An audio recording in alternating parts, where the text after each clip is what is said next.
the true legends of the game, the OG god. Yes.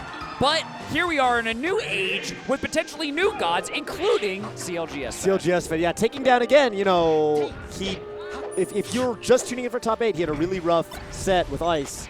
But he 3-0'd Hungrybox and winners. That's nothing to shake a stick at. Although I feel like I've already used the shake a stick at line. That's cool. Commentary. Some of the like, yeah.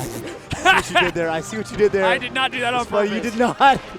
Anyway. All right. So no, SFAT knows a lot about this matchup. He likes the matchup. I think he's famously and irreverently tweeted that Fox beats Marth at FD, and then counterpicked Mew2King to FD, and then gotten like 4-stock, which was really funny.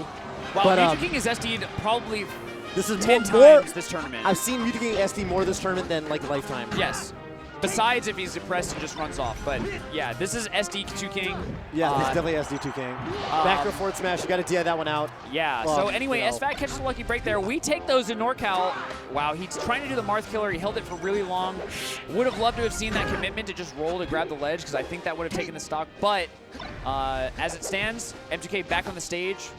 And just real quick, I mean, we just watched Hungrybox Armada, and I hope that, you know, that actually sets up this the idea that we talk about a lot, which is that in top 8s, playing your best is the most important thing. Right. And it's very difficult to keep composed. Yes. So just watching the emotional journey that those two players went on, I hope that that convinces you all that, like, SFAT and Mew2King, these are two really dear friends of both of ours, and, like, they've just been through so much together. Mew2King has so much to prove every tournament that he goes to. Oh, I think that he's the kind of guy where, you know, he really truly believes that he's one of the best players to ever do it, and that if he's playing his best, he can beat anyone. Right. And he's on this constant lifelong journey to prove it to people. Yes, yes. We're, you know, it's almost like when he's playing, it's like a battle with himself. Yeah, he's proven it to us time and time again, but I mean, every tournament he just needs to do it again. It sounds like you're saying he feels this invisible pressure. It's the dream an impossible dream kind of thing where, like, you know, you're just chasing the carrot that's tied to your head that is always going to be in front of you. Like, yes. So anyway. And what are we fighting for at the end of the day? But love and admiration and just, you know, it's that human condition that we all live in. SFAT, on the other hand, you know, one of the players where it's so easy in this day and age where we're all in constant communication, where there are a lot of people after his set versus Hungrybox, you know, having beaten Hungrybox twice in a row now, who are probably saying, like, SFAT 6th best player in the world, period. Right. And so he's got to be feeling that burden too, because it's like, yeah, losing the Leffen and then going out to Mew2King right after is, yeah, sorry, knock off Leffen. JK. Thanks, Unfiltered Toph. That's an actual joke that was made previously, not by Scar, FYI. That was not a Scar diss, that was a Scar reference. Yes. It's different. Thank you so much. That was actually thanks, Toph. Yeah, no worries. But anyway, yeah, if he goes down like this right after that, you know, there's going to be a whole choir of people saying, what a reaction from Mew2King. Sorry, yeah. Just saying that, you know, as a fluke, or, you know, SFAT's only good at this one matchup. And cannot hold his own against the field.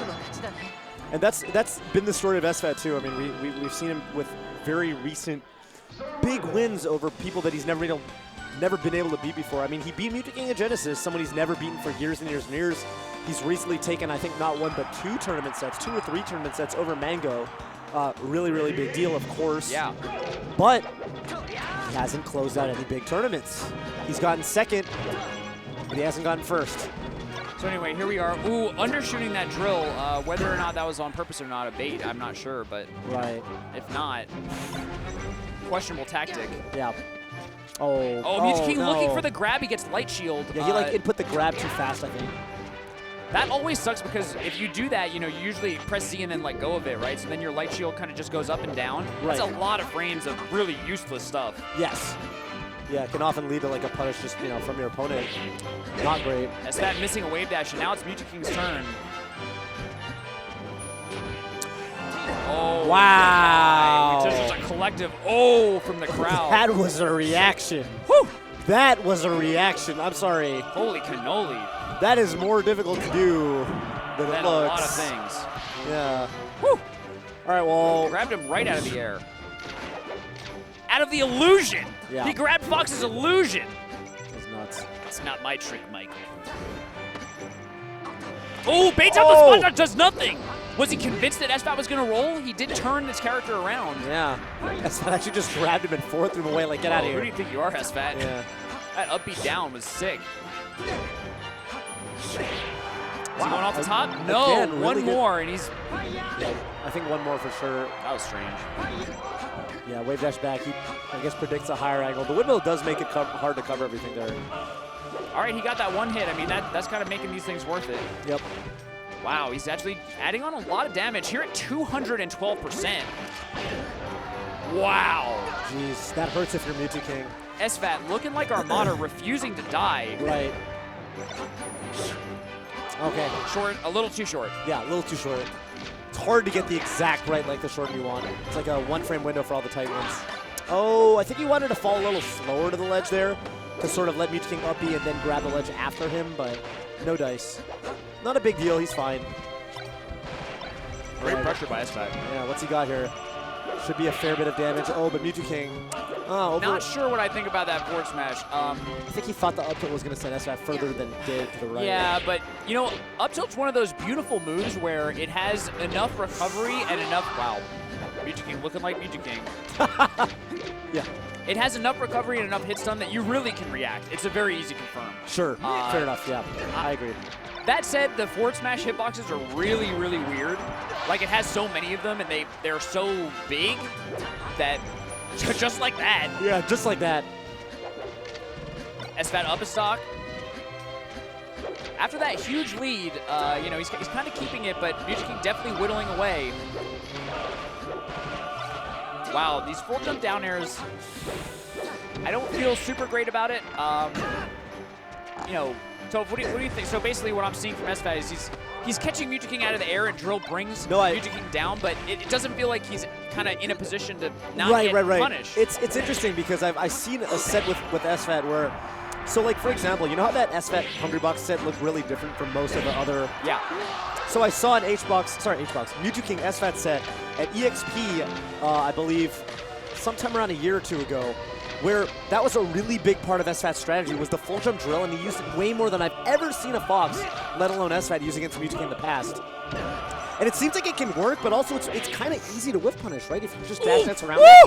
Oh, this could be some stuff right here. He went for it. I like it. I like the idea. I think we all saw what he was going for there. He jumped too far. Ah, okay. Mew2King just jumped too far. SFAT definitely must feel. So here's what I'll tell you from my experience as a player. When you have that kind of lead, you're really just thinking, I need to not get grabbed at the ledge. I have one job in life. It is simply to not get grabbed right at the ledge by Mew2King because he will kill me. And SFAT did get grabbed, and Mew2King by rights should have killed him, right? It was a technical error. If he did not jump so forward, he could have gotten that down air, and then it's 2 games to none. Which is not great for SFAT. So as SFAT, you know, I think as a human, like if you're telling yourself you have one job and you mess up, it's easy to get down on yourself. So yeah, because you failed your one job. You don't trust yourself as much, and having trust in yourself in these kinds of situations is so incredibly important. So anyway, all that to say, I hope that SFAT can kind of. I hope that doesn't throw him off too much. Speaking of confidence, this is you know, again. This is the stage that there's that drill again, by the way. So we'll see how that sort of plays out. The truth is, I don't know. Anyway, the A's come out. Yes, SFAT famously did say that he does like this stage against Marth. So I mean, we'll see how that plays out. I don't know, man. Yeah, I mean, he's taking all that damage, but he is back, which is great. I mean, most boxes are dead. Yeah. After that grab. So I mean, I think. Whoa, is Mew2King have a jump? Oh, he does. He does. Good pressure. Shine turnaround grab. Oh, smash. All right, scratching his nose. Cool. Mew2King definitely no stranger to being down. You know, Mew2King's an interesting kind of player. His mentality is so weird. Right. Where it's easy for him to get just depressed. But he doesn't really choke. Like, he's actually really comfortable playing from a stock deficit. He's really good at it. It seems like sometimes he blows matches, but it really doesn't have very much to do with the... Wow. Oh, that was cool. Really doesn't have very much to do with the stock count. I feel like he actually is known for coming back from, like, you know, 1 to 3 stock deficits, 1 to 2 stock deficits all the time. Yeah. Yeah, and it's really just about him not giving up. Like, if he doesn't give up, then... it's more internal with him than anything. Yeah, as a player, he's actually incredibly clutch. Right. And right now, you know, I'm just kind of looking at his player cam. He doesn't look like so upset or anything. Yeah, he's great forward B. That is a read. Oh, back air. Oh, but it doesn't hit. Oh, yeah. Mew2King actually might have been going for the... up air? Yeah. Well, I was thinking that or reverse forward air, because you can reverse forward them away. So I don't know, one or the other. Oh wow, what a dash dance. Yeah. Again, SFAT with these full jumps. Maybe trying to undershoot to bait something out, I'm not sure. Up throw up air, just does back air, yeah. And I gotta say, to what you said about SFAT believing that this matchup's not so bad for Fox, like, just look at the timer, man. Mew2King versus Fox on this stage does not usually take that long. Smash DI from Mew2King! Yeah, wow. What a legend! And he gets his stock back. Yeah. He pretty much grabbed his stock from the Shinigami. Yeah. He said, no, that's mine. You can't have it. Oh. Shine grab? Shine grab? Yeah, weird. I think you just, whatever. Huh. Yeah, maybe. Maybe not enough faith that like grab would have grabbed in time. And then Right. Maybe. Shine grab, weird. I think he can shine it. He can probably shine and then hit confirm into something if he's, you know, like shine, wave dash, hit confirm into like an up smash. Anyway, whatever. 2 stocks apiece. And 1 game apiece. Yeah, I mean, for a set that felt, I guess after game 1, you know, I was feeling kind of weird, right? In game 2, it felt like SFAT kind of barely got it. Right. For all that, I mean, these two are playing on even ground here on FD. Yes. And I don't know if everybody knows this, but like, you know, Tope basically said, Oh, wow. Easy at all. There's a stock. Yeah, Tope basically said that SFAT feels that this is a good stage, and that's so controversial because like this is long believed to be like a free win for Marth. Yeah. You know, kind of the best Marth stage. Yes. Mainly yeah. because once Marth grabs Fox, ooh, that's big. Once Marth grabs Fox, he has an up throw chain grab that really leads into like from, I guess, 0-ish to 70% and you're off stage. No! Did it happen? No, he gets it too early. Yeah, but this is a lot of damage from SFAT right now. Oh, and he backs up and gets the roll with a double wave dash. I like that. Overcommitted? Oh, no! the up tilt. Oh, and he gets him! That up tilt was so huge because SFAT's stage position was one of an overcommitted Fox. He was too close to the ledge at that point, and Mew2King was in towards the stage. Yeah. But up tilt has a hitbox behind Fox, so he's basically able to go from this situation that would have been so losing if Mew2King had landed to, you know, this combo starter. Right. Huge up tilt. That up tilt was huge. Mew2King's going right back. But, you know, the difference is where previously if Mew2King wins on FD, he goes up 2-1 in the set and all of the pressure is on SFAT. Now, it's like SFAT almost quote-unquote can drop this match because he gets to play Game 5 on his counter pick. Oh, what does he get here? Not quite enough. I think he maybe could have shined him instead of doing the downer, but, you know, it is what it is. Oh, Mew2King dropping the chain grab. That is... Yeah, that's not good. Not great for Mew2King. Yeah, I think he was going for the pivot grab and just mistimed. Wow, his forward smash has just been a little off. I mean, I think, honestly, I want to kind of check his prescription because his forward smash hitboxes have been just too low several times, as well as his up B recovery. You remember he like missed a bunch of up Bs, he was just a pixel too low. Right. You get new glasses? Does the screen look different? Yeah, you tell me, man. Oh my god, SFAT. Going for the silent wolf. Yeah, fourth row, yeah, jab. And you know, I think SFAT's looking at this match and the way the trajectory's going, I gotta say SFAT's looking like he wants to take it all right here. Oh. There's not gonna be a Game 5. Wow, the crouch cancel on the up B, that's really big. Up tilt. Wow, he's dead. That's the Juggle Fox killer. Yeah. Oh man. Oh yeah, Gimmer Please knows. watch that video. Oh, it's phenomenal. If you want to see Mew2King at his finest, and Juggle Guy. Watch him versus an incompetent Fox, aka the TO, aka Juggle Guy's Fox, aka Juggle Fox. Thank you for so eloquently summoning him. Anyway, this is there is a lot at stake here right now. I mean, this is kind of a tale of the old versus the new, you know? The old guard Mew2King, the Big House 3 champion. Right. Versus SFAT, you know, the guy with so much to prove, the man who many are saying are 6th best in the world, who got destroyed by Ice 1 set ago. Yeah. Oh! All right, Mew2King. First hit nair to grab. Reads the jump. Wow, but SFAT just gets down, he just shines. Wow, a dash dance. Yeah, it's spacing from Mew2King, and he gets the neutral B. Oh, that was so pretty. Mew2King going up ever so slightly. I think the way that he just went up is kind of, you know, it gives me some comfort. Really just kind of outplayed him twice, right? With that third time. There it is again. A third time. There it is again, the Foxtrot back. I like the mash out from SFAT. He down throws probably unintentionally, but he gets the follow-up anyway, so that's really clutch. Using the, soft up airs to guide him back to the ground, and then he gets the tipper, which will kill guaranteed at that percent. That was a 0 to death. That is Mew2King on FD. In the past, like, there's so much new technology. Wow, and just like last game, I'm just worried because there's 2 shine spikes at the end of last game. That's the first of this game. Yeah. But anyway, there's so much new Fox technology. In the past, when Mew2King used to grab Fox on FD, he's just dead. Nowadays, Fox has tools to get out, but here he goes. Mew2King updating the algorithm, updating the formula. 55, he's going to die? No, he's going to go high. Oh, he goes low. Yeah, actually gets under him. Mew2King might not have been far enough forward. Another dash dance grab. Mew2King's he's just really reading SFAT's movement, and that's scary because that has implications for next game too. Yeah, that's right. If he's getting a read on the movement, that's not just contained to this game or this stage. Forward smash, easy. Game 5 situation. Mew2King pulls it all the way back, and like I said, I guess to expand on that a little bit, if you're Mew2King, you're feeling good. If you're SFAT, you might be feeling a little nervous. And as a spectator, I feel like at the end of that set, basically Toph said the trajectory is SFAT's going to take it, right? He's going to end it here in no game 5. I think maybe Mew2King realized that, and he basically said, like, I need to outplay this guy to win this set. And just started to really take the movement seriously and take these little micro situations seriously.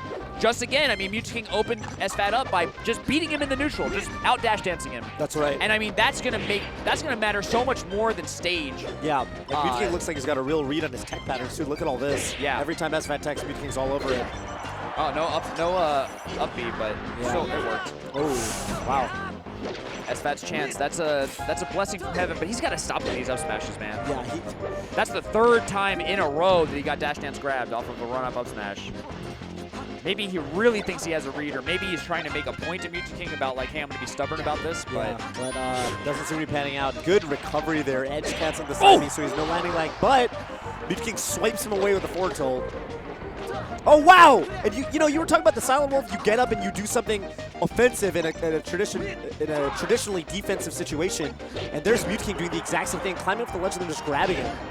Wow, good up there from SFAT. That's not easy to do. You've kind of got to hunt their aerial drift as they choose to go left, right, or some combination of the two. Good work by SFAT, by the way, to get down really hard versus Marth, and if he catches you just once, I mean, that's a lot of damage. Getting back down and resetting to neutral, not easy. This is an out cancel. SFAT's got to stop whiffing these moves right in front of Mew2King's face. That's exactly what Mew2King wants. Yeah. Yeah, I think with crouch canceling being so prominent, like, I guess we've seen so many times, even with Armada, or especially with Armada, in Melee there's a lot of opportunity to take your opponent's hits and turn them into your offense. Right. If you DI it right, or if you crouch cancel it, or whatever. And so, clean hits are, I guess Mew2King's definitely going to rely on that. Right. And so giving him openings like whiffing and whiff punishes, like, I don't know, it's just bad. I don't know what that didn't come together, but I guess point being, minimize the number of openings this guy gets. Because traditionally he's the one that likes to hang back and just let the opponent come to him. That's what he's sort of all about. That's the mantra. Don't approach Mew2King at the ledge. Oh, he outspaces the entire side B. Yeah. Maybe a shorten would have been in order there. Not sure. Good timing by SFAT. Oh, good run-up grab. Yeah, great weight. He seems, SFAT also, like, in this one moment, definitely seems to have been, he's just playing more solid. Yeah, he's switching his rhythm up a little bit, I think, so that Mew2King can't quite get a hold on what he wants to do. But again, Mew2King with the dash grab. Oh, he goes low. Yep. Maybe not on purpose, but SFAT, no jump, and Mew2King catches him with a down air. And SFAT, who was poised to take the whole set on game 4, who was really down at the start, now finds himself with a mountain to climb. 3 Mew2King stocks to his 1. Oh no, that could be it! Counter. Whoa, what just happened? I don't know what just happened. New lease on life for SFAT. He better make the most of this. He's living on borrowed time at this point. He gets the read on the dash back, wave dash back with up smash. Is it too little, too late? I'm not sure. Oh my God, no jump. With that, there's a problem. Big problem. That's gonna do it. Mew2King does not miss this, and that is the set. There you go. 3-2 Mew2King. Mew2King able to pull it back after going down 2-1 in the set. Great play by SFAT. Able to go 1-on-1 with Mew2King on FD. No small challenge. But Mew2King ultimately, I think, definitely pulling it together. I think in Game 4, you know, like we were talking about, it seemed like he was just taking this core neutral game a lot more seriously and just kind of like buckled down, started to see some advantages just in neutral, just by outplaying. Yes. And that carried over to Game 5. And you talked about